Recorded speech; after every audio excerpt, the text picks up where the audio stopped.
আসসালামু আলাইকুম। শারমিন কিচেনে আপনাদেরকে আবার স্বাগতম। আজকে বানাবো লটকা মাছের ভুনা। তাই লটকা শুটকিকে ভালো করে ভেজে নিব। ভেজে নেওয়া হয়ে গেলে তা একটা পাত্রের মধ্যে নিয়ে ভালো করে সেটাকে ধুয়ে নেব যাতে গন্ধ চলে যায়।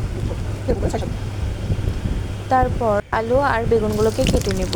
এরপর একটা কড়াইয়ের মধ্যে তেল দিয়ে তার মধ্যে মরিচ এবং পেঁয়াজ দিয়ে দেব এবং রসুন দিয়ে দেব।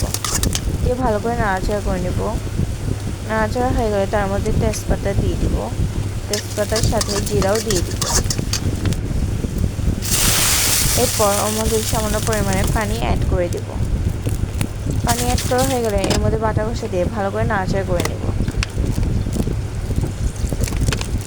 এরপর গুঁড়া মশলাগুলো দিয়ে দিব। স্বাদ অনুযায়ী যে যার মতো ইউজ করতে পারে।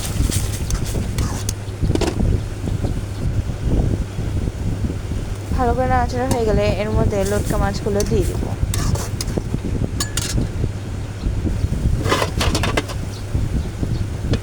এরপর ঢাকনা দিয়ে ঢেকে দেব। এরপর আস্তে আস্তে বলক ওঠার সাথে সাথে এটাকে ভালো করে আবার নাড়াচাড়া করে নেব।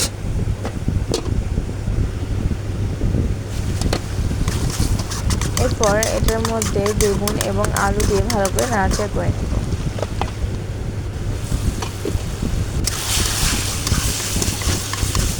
আস্তে আস্তে এরকম ভুনা ভুনা হয়ে আসলে এটা একটু ভালো করে নেড়ে নেব।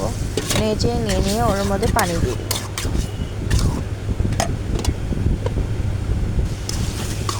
ভালো করে নেড়ে এভাবে শুকিয়ে আসলে তার মধ্যে পাত্রের মধ্যে ঢেলে নেব। এই তো হয়ে গেল লটকা মাছের ভুনা।